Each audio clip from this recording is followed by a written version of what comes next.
প্রথম ম্যাচে ভুটানকে 1-0 গোলে হারিয়েছে বাংলাদেশ। ম্যাচের শুরুতে শেখ মোরসালিনের করা একমাত্র গোলে জয় নিয়ে মাঠ ছাড়ে লাল সবুজের দল। ভুটানের থিম্পুতে নির্দিষ্ট লক্ষ্য নিয়ে মাঠে নামে বাংলাদেশ। জয় নিশ্চিত করে 3 পয়েন্ট নিয়ে মাঠ ছাড়াই ছিল মূল লক্ষ্য। র্যাঙ্কিং এগিয়ে এএফসিতে ভালো গ্রুপে জায়গা করে নেওয়ার প্রথম লক্ষ্য পূরণ হয়েছে।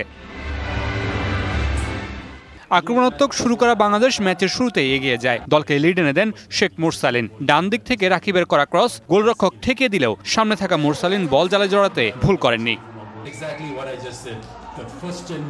12 মিনিটে বাংলাদেশ গোলকিপার মিতুল মার্মা বল ধরা অবস্থায় হাত দিয়ে তার কাছ থেকে বল ছিনিয়ে জালে জড়িয়ে হলুদ কার্ড দেখেন ভুটানের ফরওয়ার্ড।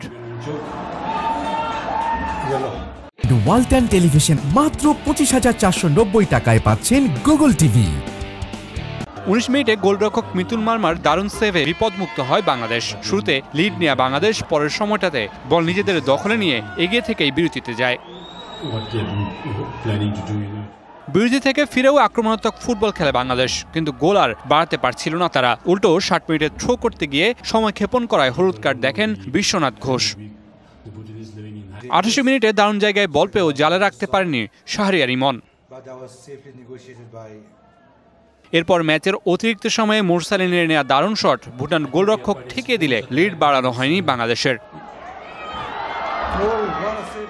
1-0 গোলের জয় নিয়ে মাঠ ছাড়ে বাংলাদেশ। 8 তারিখ দ্বিতীয় ম্যাচে ভুটানের বিপক্ষে মাঠে নামবে লাল সবুজরা।